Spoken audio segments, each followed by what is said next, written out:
शिव के जैसा भोला कोई और देव नहीं है, इसलिए इनको कहा गया भोलेनाथ। आप सोचो, खुद कहां रहते हैं? कहां रहते हैं? श्मशान में। श्मशान के वासी हैं। और सोने की लंका किसको दी? रावण को। हैं? समुद्र मंथन से जहर निकला तो किसने पिया? बाबा भोलेनाथ ने। अमृत निकला तो किसको दिया? देवताओं को। है ऐसा कोई भोला देव? खुद शमशान में रहते हैं लेकिन अपने भक्त को सोने की लंका में रखते हैं। खुद जहर पीते हैं लेकिन जो उनके आश्रित हैं उनको अमृत का पान कराते हैं। उनके जैसा भोला कोई और देव नहीं है, इसलिए इनको कहा भोलेनाथ। और हमारे बाबा भोलेनाथ को भोले भाले लोग ही प्रिय हैं। बहुत ज्यादा चापलूस, बहुत ज्यादा होशियार लोग बाबा भोलेनाथ को प्रिय नहीं है। जिनके अंदर चापलूसता बहुत भरी है ना, जो बहुत होशियारी करते हैं ना, बाबा उनसे कोसों दूर रहते हैं।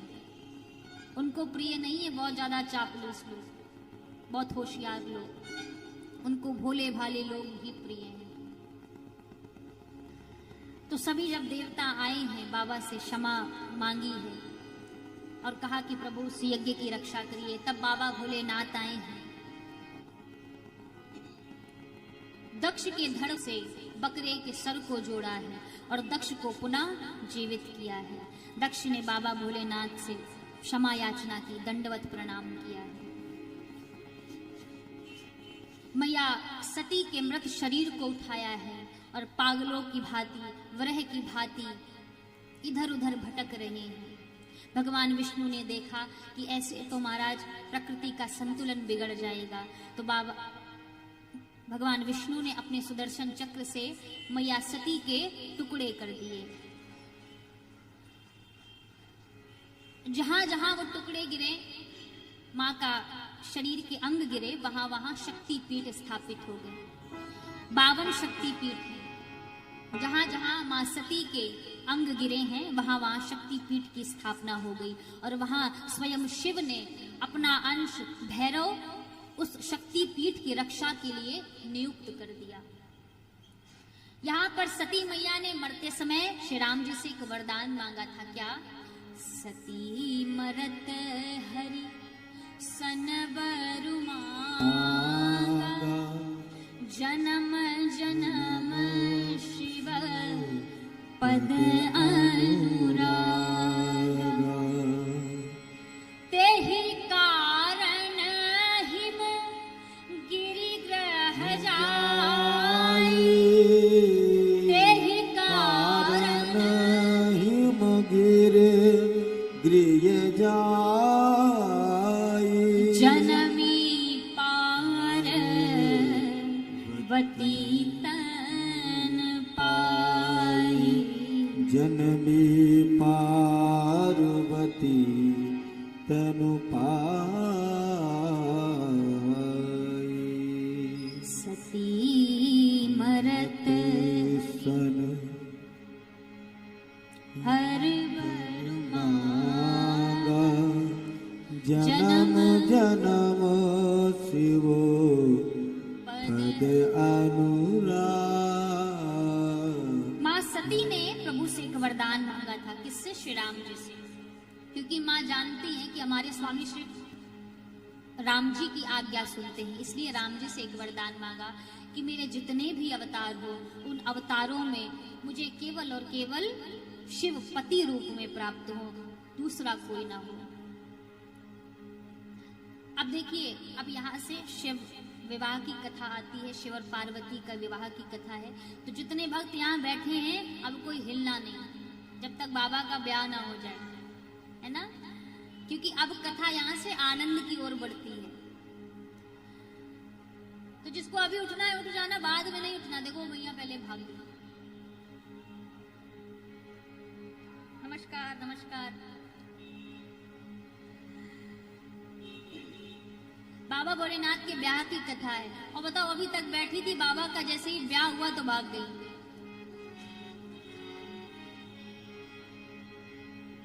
सभी बाबा के ब्याह की कथा सुनेंगे, बहुत आनंद आएगा।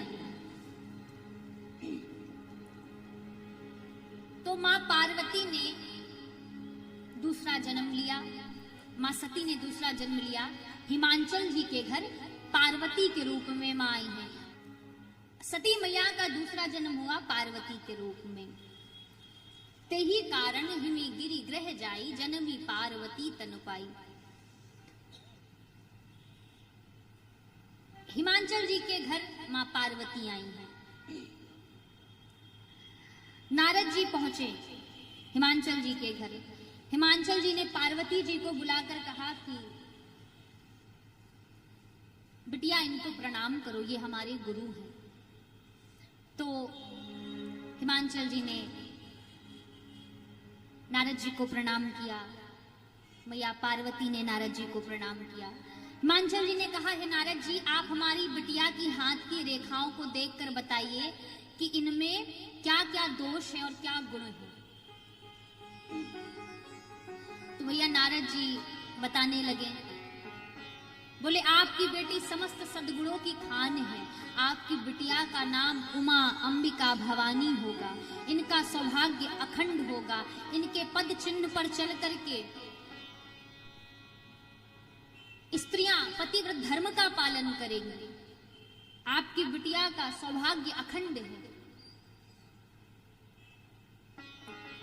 तो हिमांचल जी कहते हैं, नारद जी पहले दोष बताओ, क्योंकि जो गुण है वो तो गुण है ही, लेकिन अगर दोष का पता चल जाए तो उनको सुधारा जा सकता है ना।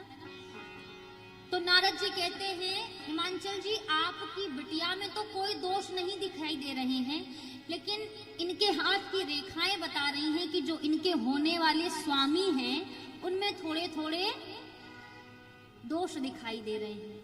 कहें तो कहिए, अगर आप आज्ञा कहें तो हम कहें। हिमांचल जी बोले बिल्कुल बताइए। तो नारद जी शुरू है,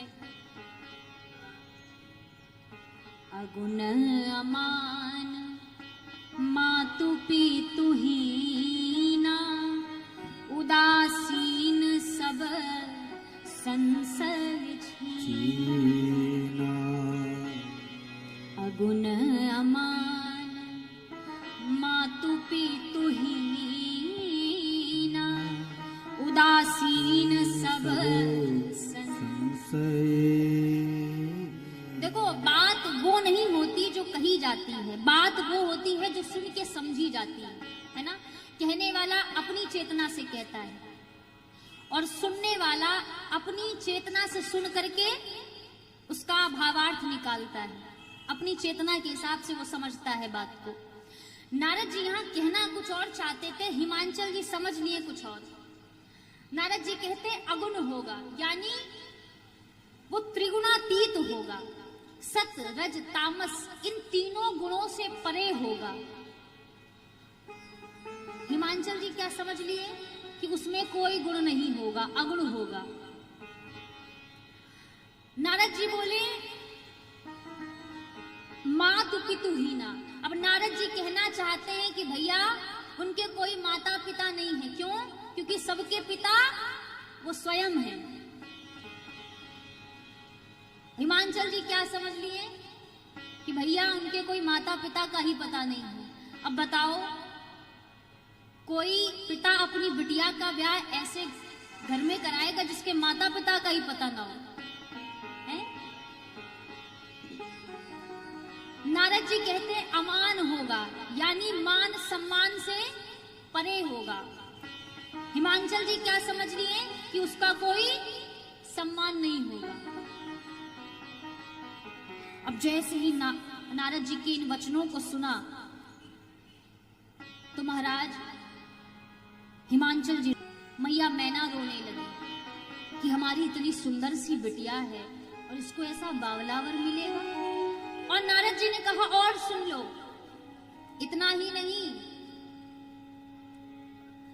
कहा कि नगन अमंगल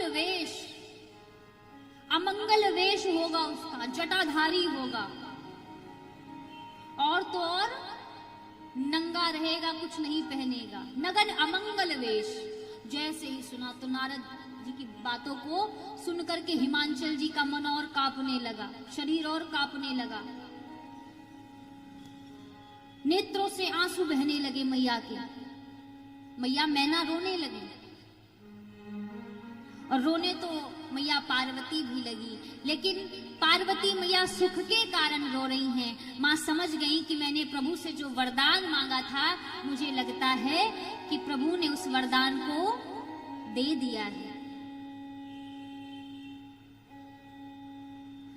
अब हिमांचल जी परेशान हो गए, नारद जी का हाथ पकड़ा, कोने में लेकर के गए, बोले अगर कोई उपाय है, कोई पूजा पाठ की कुछ विधि है तो दूल्हा बदल दीजिए।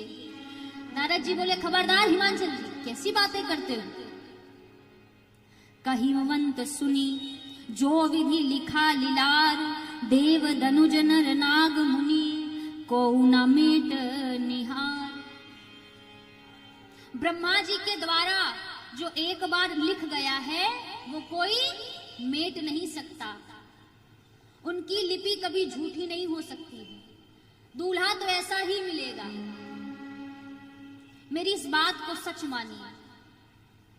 लेकिन मैं आपको बताऊं, जो जो मैंने अभी दोष बताए हैं, जहां तक मुझे पता है ये सारे दोष भगवान शिव में हैं। और यकीन मानिए, यदि ये सारे बातें भगवान शिव में हैं तो आपकी बिटिया का कल्याण हो जाएगा। भगवान पुरुष को दोष नहीं लगता। शंभु सहज समर्थ भगवाना, भगवान शिव सामर्थ्यशाली हैं, उनको कभी दोष नहीं लगता। और सामर्थ्यवान पुरुष में दोष भी सुख का कारण बन जाता है, और असमर्थवान पुरुष में जो गुण होता है वो भी दुख का कारण बन जाता है। तो आपकी जो बिटिया का स्वामी होगा वो सामर्थ्यवान है, सामर्थ्यवान ही नहीं महासामर्थ्यवान है। इसलिए आपकी बिटिया का ब्याह अगर उन शिव से हो गया तो आपकी बिटिया का कल्याण हो जाएगा। जब सुना हिमांचल जी ने तो कहा कि तो फिर वो हमारी बिटिया को मिलेंगे कैसे। तो नारद जी ने कहा कि वही उपाय लेकर मैं आपके पास आया हूं। शिव निर्विकार हैं, निराकार हैं, सबके सेव्य हैं, सबके स्वामी हैं। वो तब के वश में आ जाते हैं। इसलिए यदि आपकी बिटिया तप करे तो शिव की प्राप्ति हो सकती है। जो तप करे कुमारी तुम्हारी, यदि आपकी बिटिया तप करेगी तो उसको शिव की प्राप्ति होगी, क्योंकि ये महासाध्वी है और उत्तम व्रत का पालन करने वाली है, माता पिता के सुख को बढ़ाने वाली है। इन दोनों के जैसा प्रेम भूतो ना भविष्यति, ना कभी हुआ है और ना ही कभी होगा। आपकी बिटिया भगवान शिव के आधे शरीर को अपने अधिकार में कर लेगी। आपकी बिटिया से ही भगवान शिव अर्धनारीश्वर कहे जाएंगे। आपकी बिटिया के तप से ही संतुष्ट होकर के स्वर्ण के समान माँ आपकी जो बिटियां हैं वो गौर वर्ण की हो जाएंगी। इसलिए गौरीति नामना कन्या तु ख्याति में गमिष्यति, इसलिए इनका नाम होगा गौरी। माँ ने जब सुना कि तप करने से प्रभु की प्राप्ति होगी तो महाराज माँ ने कठोर तप किया शिव को प्रसन्न करने के लिए। 1000 वर्ष तक उन्होंने कंदमूल फल खाए, 100 वर्षों तक साग खाया, इसका भी त्याग कर दिया। कुछ दिन तक जलवायु का भोजन किया, फिर इसका भी त्याग कर दिया। 30,000 वर्ष तक माँ ने सूखे बिल्व पत्र खाए, जो धरती पर बिल्व पत्र गिर जाते उसका ही भोजन माँ करती। तो 30,000 वर्षों तक माँ ने सूखे पत्ते खा करके तप किया, लेकिन इसका भी बाद में त्याग कर दिया। तब माँ का नाम पड़ा अपर्णा। बोलिए अपर्णा मैया की। माँ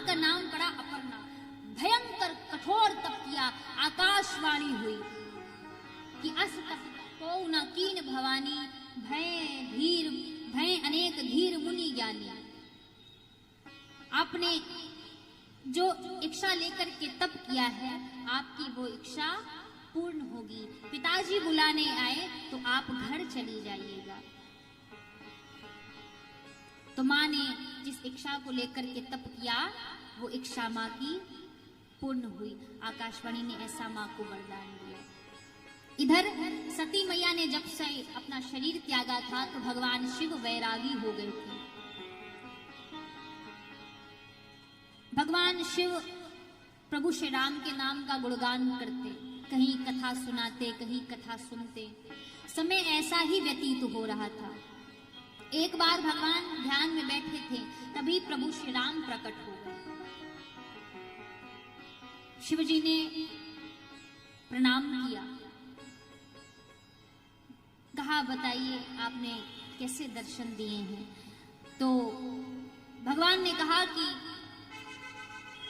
मैं चाहता हूं कि अब आप हिमांचल जी की पुत्री से विवाह कर लीजिए। जाई विवाह शैल जेहि, यह मुहि मांग देव। मैं यही मांग रहा हूं कि आप जाकर के हिमांचल जी की पुत्री से विवाह कर लीजिए। तो भगवान शिव कहते हैं कि प्रभु, ये बात थोड़ी अच्छी नहीं है। मैं तो बहुत अच्छे से आपका भजन कर रहा हूं, आपके नाम का गुणगान कर रहा हूं, क्यों विवाह के चक्कर में मुझे डाल रहे हैं। किंतु आपकी आज्ञा अगर है, क्योंकि शास्त्र कहते हैं मातु पितु गुरु प्रभु कहे वाणी, बिनहि विचार करहि शोभ जानी।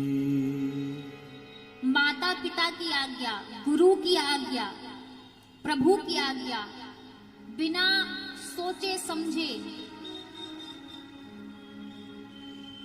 शुभ जान करके जो वो कहे कर देना चाहिए।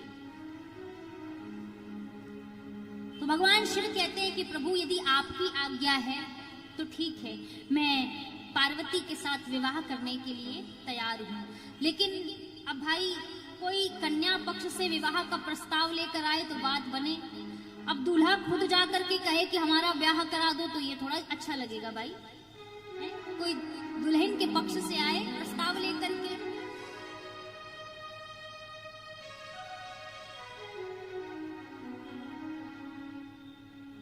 तो महाराज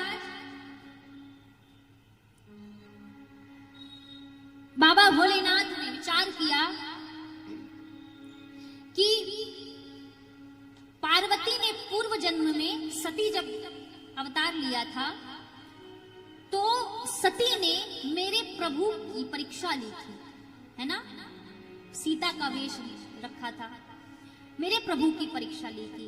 इसलिए इस जन्म में उनकी परीक्षा मैं लूंगा। जब तक मैं उनकी परीक्षा नहीं ले लेता, तब तक मैं उनसे विवाह करने वाला नहीं हूं।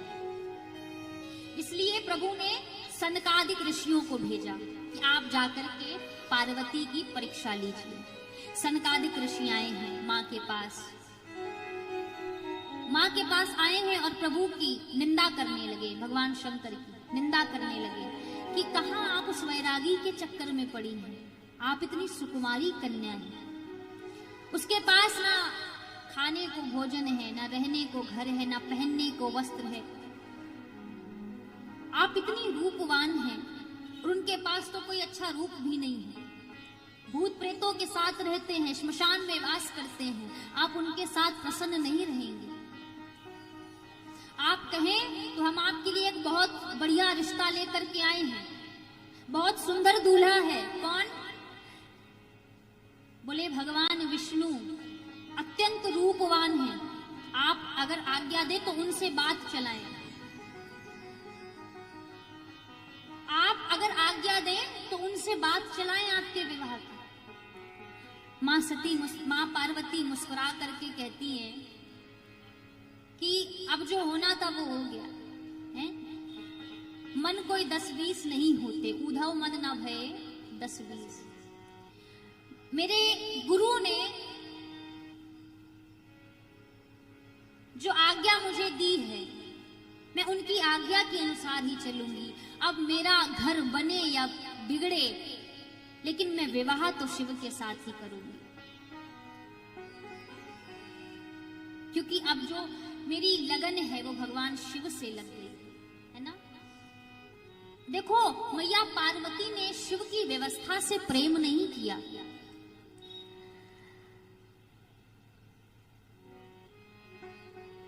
मैया पार्वती ने शिव के स्वभाव से प्रेम किया।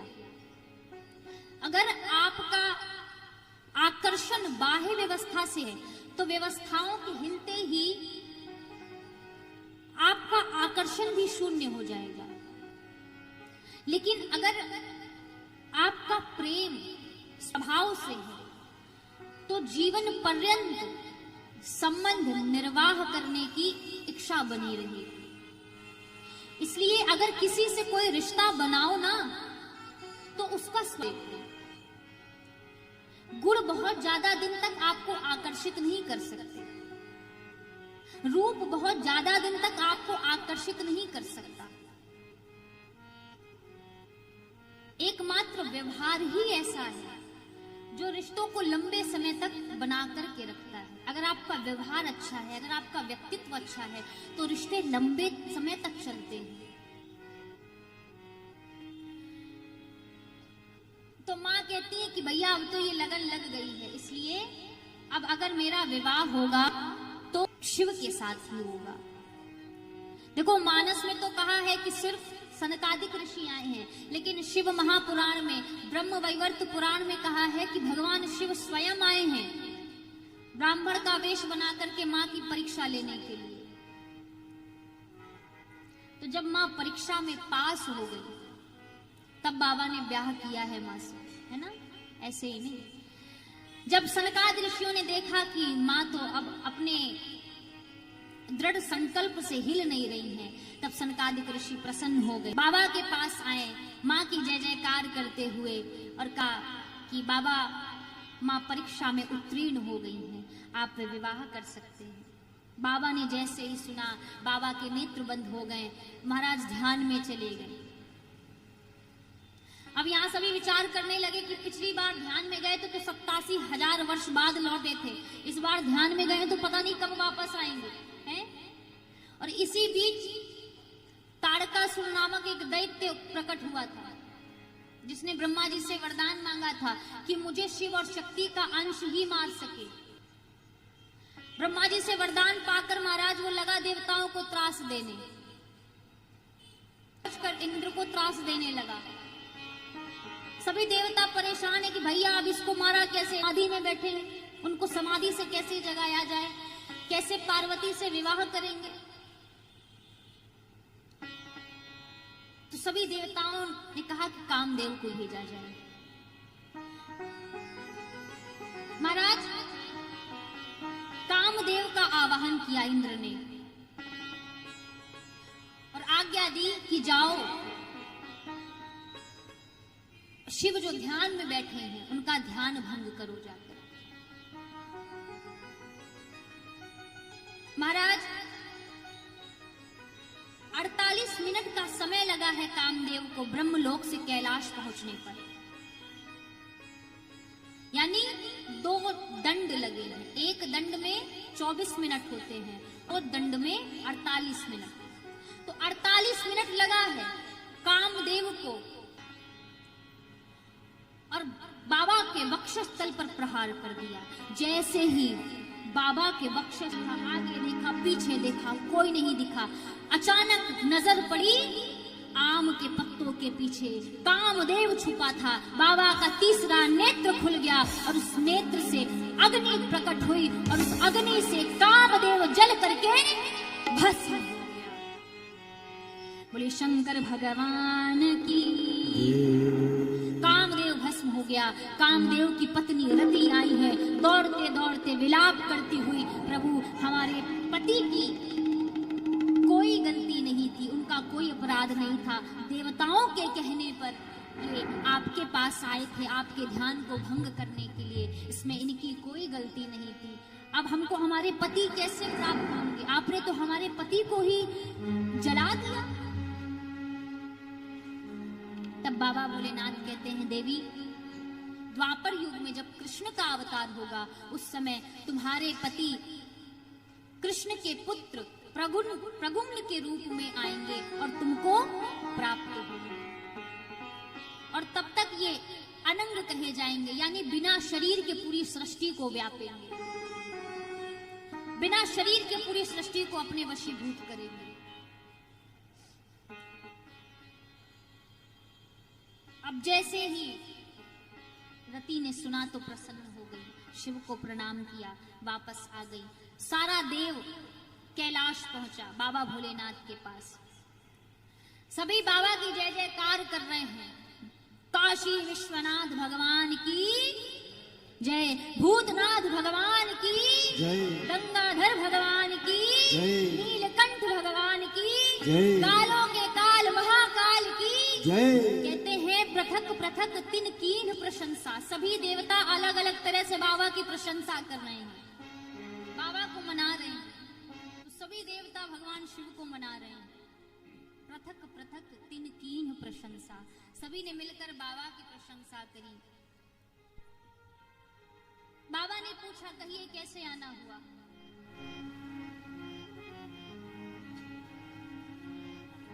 ब्रह्मा जी ने इंद्र से कहा कि पूछ रहे हैं क्यों आए हैं, बताइए क्यों आए हैं।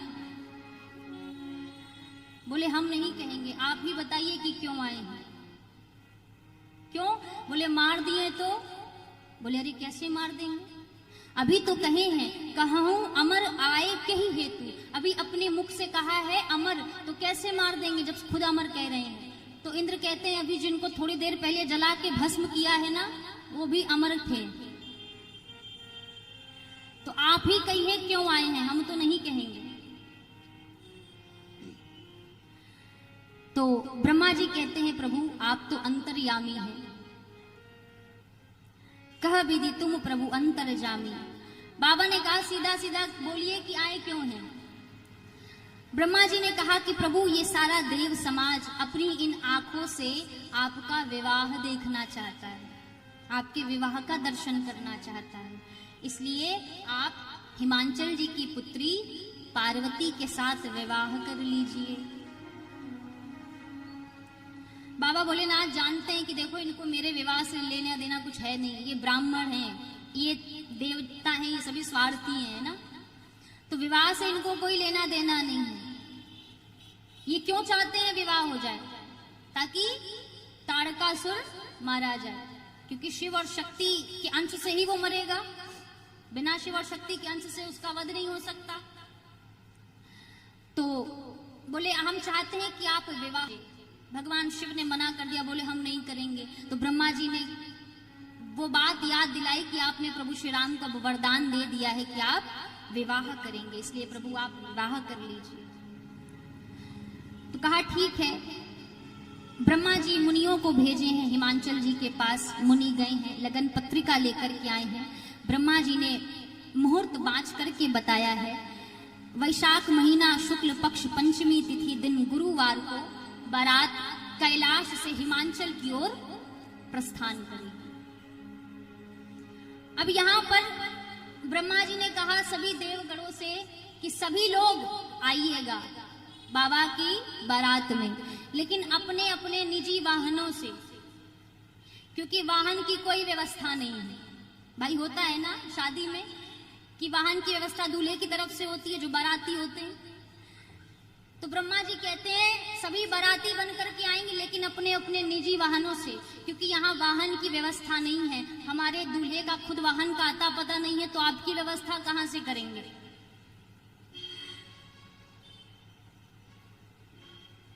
इसलिए सभी देवता आइएगा। अब महाराज विवाह का दिन आया, सभी देवगण प्रसन्न हैं, लगे सवारन सकल सुर वाहन। सभी देवता अपने अपने वाहनों को सवार रहे हैं। आकाश मंडल में अप्सराएं गान कर रही हैं, नृत्य कर रही हैं, ढोल नगाड़े बज रहे हैं। क्यों? क्योंकि आज बाबा का विवाह है। देखो आजकल क्या होता है कि जो शादी बारात का घर होता है वहां पहले संगीत का कार्यक्रम होता है, तो किसके घर होता है? दूल्हे के घर होता है या तो दुल्हन के घर होता है। लेकिन बाबा के ब्याह में संगीत का कार्यक्रम देवताओं के आकाश में हो रहा है, स्वर्ग में हो रहा है। करही अप्सरा गान, स्वर्ग में अप्सराएं गान कर रही हैं और सभी देवता अपने अपने वाहनों को संवार रहे हैं, सजा रहे हैं। इंद्र अपने ऐरावत को सजा रहे हैं। यमराज महाराज अपने करिया भैंसे को लेकर के आए हैं इंद्र के वाहन के सामने। अब देखा कि इंद्र का वाहन व्हाइट, हमारा वाहन ब्लैक, तो माथा खराब हो गया। लगे रगड़ने भैंसे को कि करिया से गोरा कर दे। इंद्र बोले प्रभु कितना भी रगड़ लो गोरा होने वाला नहीं है। विष्णु भगवान अपने गरुड़ जी को स्नान करा करके महाराज उन पर लाल रंग की चांदनी पुष्पों की माला पहनाए हैं। यहाँ कुबेर के पास पुष्पक विमान है, तो कुबेर अपने पुष्पक विमान पर महाराज भुगिया लाइट लगा करके आए हैं, साउंड लगा करके आए हैं, झादरी लगा करके आए हैं कि आज बाबा की बारात है। और यहाँ दूल्हा कौन सजाएगा किसी को चिंता नहीं। बाबा कैलाश में बैठे हैं अपने गणों के साथ। गणों ने कहा प्रभु 5 बज गया है, आपको सजाने के लिए कोई नहीं आया, अभी किसी को आपकी चिंता ही नहीं है। बाबा बोले खुद को सजाने से फुर्सत मिले तब हमको याद आए ना, तब हमको सजाने की याद आए, खुद पहले सज ले।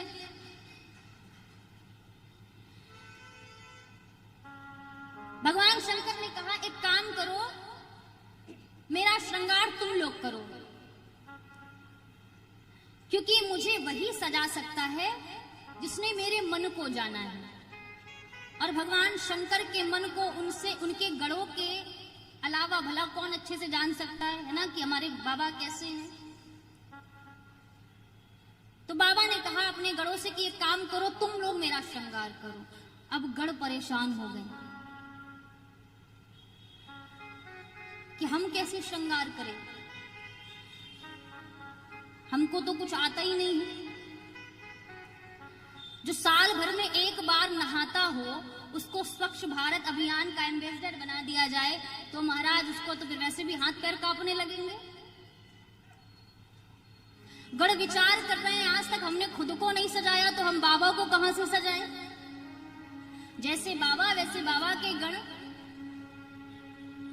लेकिन बाबा भोलेनाथ कहते हैं कि हमको आप ही लोग सजाइए, आप जैसा सजाएंगे हमको अच्छा लगेगा। तो बाबा बैठ गए, अब गण बाबा का श्रृंगार कर रहे हैं। समझ में नहीं आ रहा, डिसाइड नहीं कर पा रहे कि कहां से शुरुआत करें। तो गणों की नजर सबसे पहले पड़ी उनकी जटाओं पर। काम दहन के समय जब उनकी जटाएं खुल गई थी तो सभी गणों ने कहा कि पहले इनकी जटाएं बांधी जाए। तो उनकी जटाओं को बांध करके उनको मुकुट का आकार दे दिया। एक गण बोला बस बस अब छूना नहीं, जैसे बना है ऐसा ही बना रहने दो, ये बाबा का मुकुट है। मुकुट की व्यवस्था हो गई। दूसरा गण बोला भाई दूल्हा जब तक मौर ना पहन ले तब तक दूल्हा नहीं कहा जाता। भगवान शिव कहते हैं ये मौर क्या होता है। गण बोला प्रभु बस एक बार पहनना होता है, उसके बाद उसको गंगा जी में विसर्जन कर देना होता है। बाबा कहते हैं सावधान, मैं जिसको एक बार अपने सिर पर चढ़ा लेता हूं उसका विसर्जन कदापि होने नहीं देता। इसलिए ऐसा मौर पहनाना जिसका विसर्जन कभी ना करना पड़े। अब महाराज ऐसा मौर कहां से मार्केट में लाए हैं? एक गण बोला रुको मैं कुछ व्यवस्था करता हूं। घूमता घूमता गया, एक जगह 6-7 हजार सांप नाच रहे थे। वो गण चुपचाप खड़ा देख रहा है। बोला क्यों नाच रहे हो? बोले अरे बाबा का ब्याह होने वाला है, अभी बारात निकलेगी, तो हम सभी बाबा के ब्याह में नाचने की तैयारी कर रहे हैं, डांस की प्रैक्टिस कर रहे हैं, अपना अपना हम सबको परफॉर्मेंस देना है। गढ़ बोला अच्छा नाचो नाचो, खूब नाचो। अब उसमें से गढ़ बोला सुनो, तुम में से जितने पतले पतले सांप है ना सब बाहर आओ। बोले कितने पतले? बोले 10 mm से जितने कम वाले सांप हैं वो सब बाहर निकलो। तो महाराज उसमें से 250-300 सांप निकलकर बाहर आए। अब गढ़ उनमें से बढ़िया बढ़िया सांप छाटने लगा। 40-50 सांपों को छाट करके बाहर निकाला, सबके सिरों को पकड़ा और बांधने लगा। सांप बोले ये हो क्या रहा है? गढ़ बोला देखो बाबा का मोर बनना है और तुमसे उनका मोर बना रहे हैं। जब हम तुमको बाबा के सर पर रखे ना तो तुम सब अपने अपने फन फैला लेना। सांप बोला वाह ये तो बहुत अच्छी बात है। महाराज वो गढ़ लेकर के आया सर्पों के बने मोर को, ला करके बाबा की जटाओं के ऊपर रख दिया। नीचे मुख के सामने सर्प की पूंछ लटक रही है, ऊपर से सर्प ने अपने अपने फन फैला लिए। बाबा ने पूंछ हटा करके कहा ये क्या है? बोले बाबा यही तो आपका मोर है। बाबा प्रसन्न हो गए, बोला ऐसा मोर किसी दूल्हे ने नहीं पहना होगा आज तक। अब आभूषण की बारी। कुंडल कंकन पहिरे ब्याला, सर्प से ही बाबा के आभूषण बनाए गए। लेकिन देखो गढ़ों ने मैचिंग का ध्यान रखा है पूरा पूरा, कोई भी चीज मिसमैच नहीं होनी चाहिए, है ना। यहाँ पर वर्णन है कि करकोटक और कुल्की नामक सर्प से भगवान का कुंडल बनाया गया। कंबल और अश्वतर नाम के सर्प से कंगन बनाया गया। शंख और पद्म नाम के सर्प से बाजूबंद बनाया गया, क्योंकि देखने में मिलते जुलते हैं। वासुकी नामक सर्प को बाबा के वक्ष स्थल पर लपेटकर बाबा का यज्ञोपवीत बना दिया। महाराज सर्प से पूरा श्रृंगार कर दिया बाबा का, सिर से लेके पैर तक सर्पों का आभूषण बाबा को पहना दिया। एक गढ़ बोला बाबा थोड़ी कमी है, क्या? पाउडर और मिल जाता तो थोड़ा और आनंद आ जाता। एक गढ़ बोला रुको हम कुछ करते हैं। दौड़ कर गया श्मशान में, चिता जल रही थी, वहां से ताजी ताजी भस्म लेकर के आया और लेकर के आया महाराज बाबा शिव के पूरे अंग में भस्म का लेपन कर दिया। सोचो बाबा पहले से वाइट है ना, कितने वाइट हैं? कर्पूर गौरम, कपूर के समान गौर है। रजत गिरी, रजत कहते हैं चांदी को, जैसे कोई चांदी का पर्वत है, इतने गौर है प्रभु, है ना। कंठ नीला है, शीश पर चंद्रमा है, देव नदी मां गंगा है। सोचो कितने सुंदर लग रहे हैं बाबा। तुलसीदास कहते हैं पूरे श्रृंगार में केवल 2 ही चीजें ऐसी हैं जो शोभा पा रही हैं, शशि ललाट, सुंदर सिर गंगा। एक तो ललाट पर जो चंद्रमा है और दूसरा देव नदी मां गंगा। महाराज एक गढ़ बोला कि प्रभु गला थोड़ा सूना लग रहा है, माला की व्यवस्था हो जाती तो और अच्छा था। माला उठा करके लाया, कहा प्रभु ये माला पहन लीजिए। बाबा बोले ये टिकेगा वहां तक है? गढ़ बोला प्रभु इसी बात का तो टेंशन हमको भी है, आप वहां जाएंगे वापस आएंगे तब तक तो हो सकता है ये मुरझा जाए। तो दूसरा गढ़ बोला कि प्रभु हम एक ऐसी माला बनाना जानते हैं जिसकी लाइफ टाइम गारंटी है, जो कभी मुरझाएगा नहीं। आप अगर आज्ञा करें तो मैं बना करके लाऊं। बाबा भोलेनाथ कहते अरे बिल्कुल पहनाओ।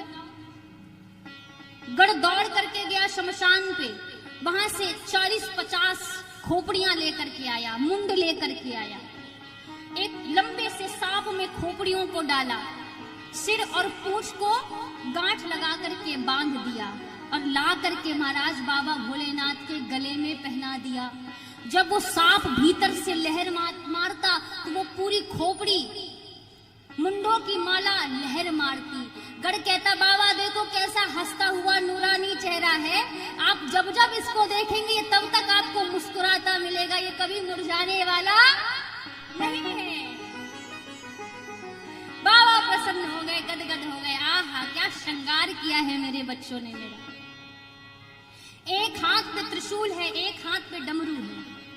जैसे ही बाबा खड़े हुए गढ़ उदास हो गए। बाबा बोले क्या हुआ हो? बोले बाबा कुछ पहने नहीं हैं आप। बोले कभी नहीं पहनते हैं। गढ़ बोले कभी नहीं पहनते हैं ठीक बात है, आज दूसरे के घर जाना है, ब्याह करने जा रहे हैं, ऐसे जाएंगे तो कौन अपनी बिटिया आपको ब्याहेगा? अरे कुछ पहन लीजिए सरकार। तो वहां कैलाश में महाराज कपड़े की व्यवस्था कहां से करें? एक गढ़ बोला क्या करे क्या करे क्या करे। बाबा का बागांबर देखा, उसी को उठाया, बाबा के कमर में लपेट दिया। लेकिन जैसे ही लपेट करके पीछे हटा वो बागांबर नीचे गिर गया। भाई उसमें कोई हुक बटन तो था नहीं जो टिका रहता। वो लपेट करके जैसे ही पीछे हटा बागांबर नीचे गिर गया। फिर उठाया, फिर लपेटा, फिर जैसे ही पीछे हटा फिर नीचे गिर गया। गढ़ बड़ा परेशान हो गया, बोला क्या करूं, इसको टिकता ही नहीं है ये। एक जगह एक सांप, पतला सा सांप बड़ी जोर से नाचने में लगा था, बड़ी तेजी में नाच रहा था। वो गढ़ गया, चुपचाप मौन होकर के देख रहा है। सांप बोला क्या हुआ हो? बोले तुमसे नहीं होगा। हमसे नहीं होगा? अरे इतने दिन से हम प्रैक्टिस कर रहे हैं बाबा के ब्याह में नाचने की और तुम कह रहे हो हमसे नहीं होगा। पहला परफॉर्मेंस हमारा है, इतनी देर से प्रैक्टिस कर रहे हैं। बोले नहीं नहीं, हम जिस काम के लिए आए हैं वो तुमसे नहीं होगा। वो सांप बोला अरे आप हमको बताइए तो किस काम के लिए आए हैं? बाबा की सेवा में तो हम हाजिर हैं। बोला देखो जहां पर तुम्हारी ड्यूटी लगानी है ना, वहां पहला संकल्प ही यही है कि हिलना मना है, और तुम जितनी तेजी से हिल रहे हो ना, लगता तो नहीं है कि तुमसे हो पाएगा। बोला अरे नहीं बिल्कुल हमसे बिल्कुल होगा, हमको लेकर तो चलिए। उसी पतले से सांप को उठाया महाराज, लेकर के आया, कमर में बाबा के बागांबर लपेटा, ऊपर से उसी सांप को लपेट करके बांध दिया और बोला बबुआ लिएगा मत। अब वो सर्प बेचारा कहता हम तो इतनी देर से प्रैक्टिस कर रहे थे, हमारी ड्यूटी ऐसी जगह लगा दी जहां हम हिल भी नहीं सकते, क्योंकि हिल गए तो बाबा की बेइज्जती हो जाएगी, और बाबा की बेइज्जती यानी हमारी बेइज्जती। महाराज वो परेशान हो गया है। अब यहां पर बाबा का श्रृंगार पूरा हुआ। बाबा की सवारी है नंदी। नंदी, भृंगी, श्रृंगी ये सभी नाच रहे हैं। बाबा भोलेनाथ भी नाच रहे हैं कि वाह क्या श्रृंगार किया है मेरे गढ़ों ने, मेरे बच्चों ने। अब प्रतीक्षा हो रही है कि भाई स्वर्ग से देवी देवता आ जाए तो बारात प्रस्थान हो हिमाचल की ओर। तब तक सभी देवी देवता पहुंच गए कैलाश। देवियों ने कहा, अब देवियां ढूंढ रही हैं कि दूल्हा कहाँ है, क्योंकि माताओं बहनों को होता है ना कि भाई दूसरे का दूल्हा देखने में बहुत सुख मिलता है। दूल्हा चाहे किसी का भी हो, लेकिन ऐसा देखने का मन करता है कि कुछ पूछो नहीं है। तो देवियां एक गढ़ को इशारा करके कह रही हैं, कहाँ है? गढ़ बोला, कौन? दूल्हा? बोले हाँ, दिखाओ कहाँ है। बोले ठहरो, ऐसे थोड़ी बाबा के दर्शन हो जाते हैं, अभी दिखाएंगे। देवियां फिर थोड़ी देर बाद कहती है कि अरे दर्शन कराइए बाबा के, दूल्हे सरकार के दर्शन तो कराइए। वो गढ़ देवियों को लेकर के गया, दूर से ही दिखाया। बाबा नंदी पर बैठे हुए थे, बागांबर पहने हुए थे, पूरे अंग में भस्म लगाए हुए थे, सर्पों के आभूषण पहने हुए थे। दूर से ही देवियों को दिखाया कि वो देखिए दूल्हा सरकार बैठे हैं। देवियों ने जैसे ही देखा, मुंह खुला का खुला रह गया, ये दूल्हा है? अरे बाप रे बाप, इस दूल्हे के लिए भी कोई दुल्हन बनी है क्या? अरे कौन बावला है जो अपनी बिटिया का ब्याह इनके साथ कर रहा है? देखी शिवही सुर त्रिय मुस्काही, बर लायक दुल्हन जगनाही। भाई इस दूल्हे के लिए भी दुल्हन बनी है क्या? अब तब तक ये खुसुर फुसुर बाबा के कानों तक आवाज पहुंची। बाबा के पास जो 2-4 गढ़ थे, बाबा ने उनसे पूछा कि ये आवाज किस चीज की आ रही है, ये क्या बातें चल रही हैं? गढ़ कहते हैं, बाबा आपकी सुंदरता की चर्चा त्रिलोकी में हो रही है, सभी आपका दर्शन करना चाहते हैं, लाखों की भीड़ है, एक बार अपना मुखड़ा दिखा दीजिए। बाबा प्रसन्न हुए, अरे वाह। तो बाबा ने सर्पों वाले मोर की पूंछ को हटा करके कहा, भैया जिसको जिसको हमारा दर्शन करना है कर लो। जैसे ही देवताओं ने देखा तो मुख उतर गया, ये दूल्हा हमारे साथ जाएगा? हम तो इतने दिन से फेशियल पे फेशियल करा रहे थे, अगर ये दूल्हा हमारे साथ जाएगा तो हमको कौन देखेगा?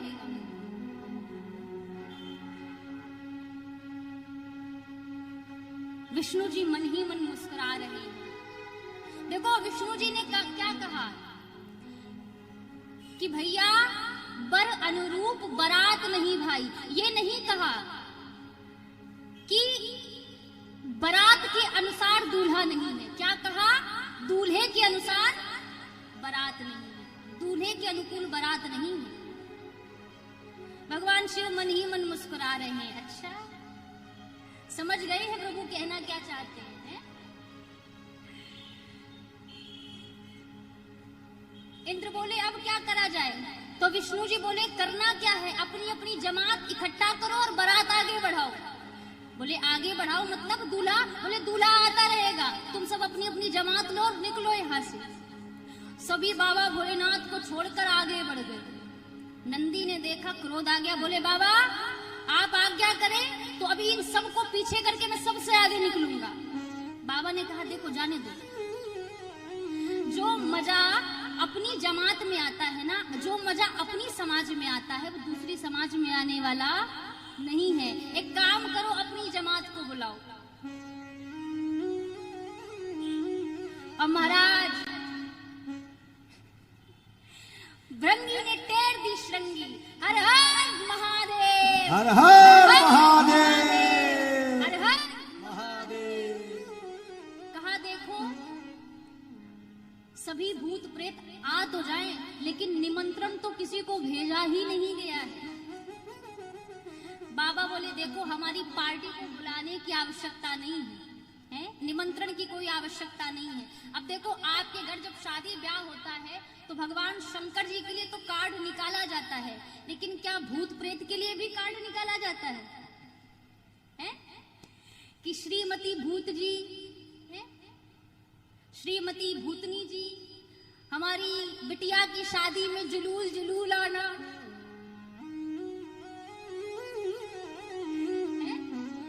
तो बाबा ने कहा देखो भाई हमारी जमात को निमंत्रण पत्र की कोई आवश्यकता नहीं है, वो बिन बुलाए बाराती हैं, बिना बुलाए आ जाते हैं। जैसे ही भृंगी श्रृंगी ने श्रृंगी तेरी, हर हर महादेव का उच्चारण हुआ। महाराज अतल वितल तलातल रसातल महाताल भूतल पाताल, जहां जितने दैत्य, जहां जितने भूत प्रेत पिशाच पिशाचनी हाँक हाकनी डाक डाकनी जितने थे सभी चले आए बाबा की बारात में। सब नाचते कूदते बाबा की बारात में आ रहे हैं। और महाराज बाबा की बारात कैसी है, जैसे ही बाबा की समाज इकट्ठा हुई, देखो कोई बाकी नहीं रहा, दुनिया भर के भूत प्रेत पहुंचे हैं बाबा की बारात में। शिव अनुशासन सुनी सब आए, प्रभु पद जलच शीस तिन नाय, नाना वाहन नाना वेशा, भी हंसे शिव समाज निज देखा। को मुखहीन विपुल मुख काहू, बिनु पद कर को बहुपद बाहू।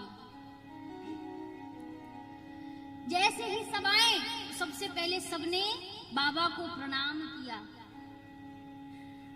बाबा को प्रणाम, अब देखो एक भूत आया अपनी खोपड़ी हाथ में रखे है, बाबा को प्रणाम कर रहा है, जय हो दूल्हे सरकार की। सब अपनी अपनी गाड़ियों से आए हैं, किसी के पास 4-4 मुख हैं, किसी के पास एक भी नहीं है, किसी के पास 10-10 हाथ हैं, किसी के पास एक भी नहीं है, किसी के पास 4 पैर है, किसी के पास एक भी नहीं है, लुढ़कता चला आ रहा है। को मुखहीन विपुल मुख काहू, किसी के एक मुख है, किसी के मुख ही नहीं है, किसी के हजारों मुख हैं। यहाँ पर गोस्वामी जी कहते हैं, कोई किसी के बकरे का समान मुख है, किसी के कुत्ते के समान मुख है, किसी का मुख गधे के समान है। और ऐसे अनगिनत बाराती आए हैं बाबा की बारात में। अब सोचो ऐसे बाराती आए हैं महाराज, और एक साथ सब गा रहे हैं, एक साथ बाबा की बारात में गा रहे हैं। जो भी उस बारात को देख रहा है महाराज, सबका हृदय निकल के बाहर आ जा रहा है। कह रहे ऐसी बारात, सभी भय खा रहे हैं। बारात जिस नगर से निकलती है सभी अपने अपने दरवाजे बंद कर लेते हैं, भागो ये बारात नहीं है, यमराज की सेना आई है। हो ऐसी बारात नहीं,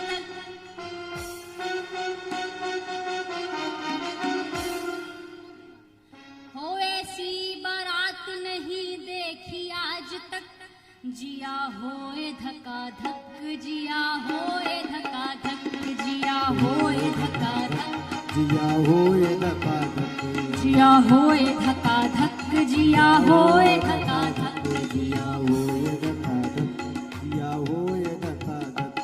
हो ऐसी बारात नहीं देखी अभी तक, हो ऐसी बारात नहीं देखी अभी तक, हो ऐसी बारात नहीं देखी अभी तक, हो ऐसी बारात नहीं देखी अभी तक। जिया होए धक्का धक, जिया होए धक्का धक, जिया होए धक्का धक, जिया होए धक्का धक, जिया होए धक्का धक, जिया होए धक्का धक, जिया होए धक्का धक, जिया होए धक्का धक।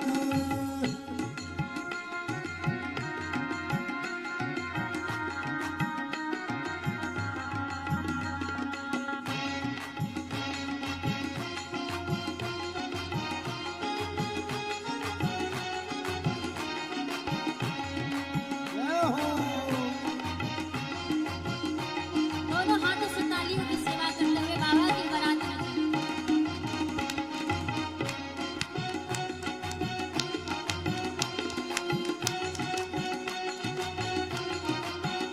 जिया होए धक्का धक, जिया होए धक्का धक, जिया होए धक्का धक, जिया होए धक्का धक। कौनन के एक हाथ, कौनन के 4 हाथ, कौनन के एक हाथ, कौनन के 4 हाथ, कौनन के एक हाथ, कौनन के 4 हाथ, कौनन के एक हाथ, कौनन के 4 हाथ, कौनन के हाथ के हाथ नहीं, कौनन के हाथ नहीं मारे चटाचट जिया होए सकासत जिया होए सकासत जिया होए सकासत जिया होए सकासत जिया होए धका धक जिया होए धका धक जिया होए धका धक जिया होए धका धक ओ ऐसी बारात नहीं देखी अभी तक हो ऐसी बारात नहीं देखी अभी तक जिया होए धका धक जिया होए धका धक जिया होए धका धक जिया होए धका धक जय हो बोलिए शंकर भगवान की जय।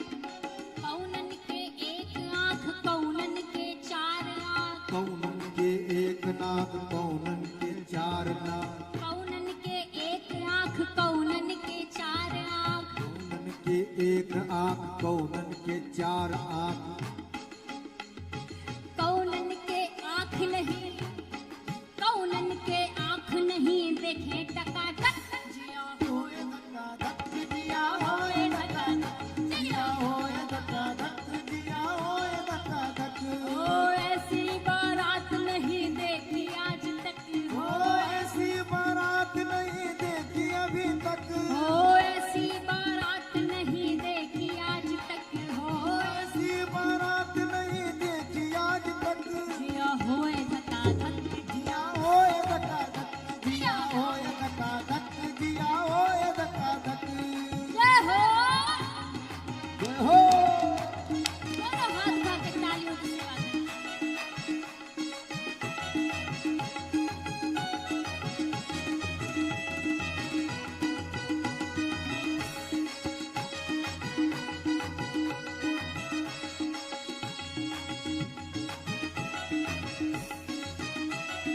जय हो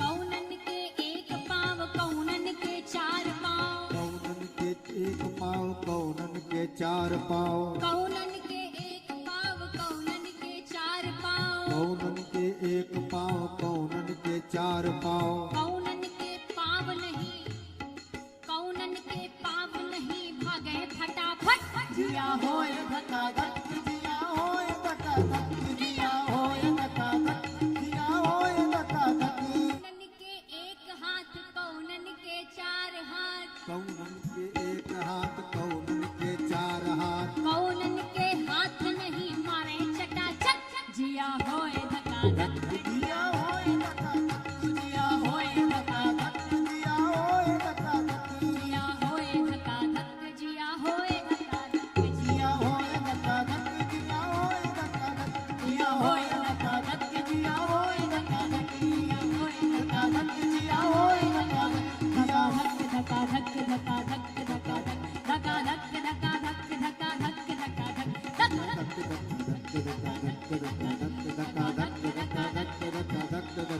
धका धक धका धक धका धक धका धक धका धक धका धक धका धक धका धक धका धक जिया होए धक्का धक जिया होए धक्का धक जिया होए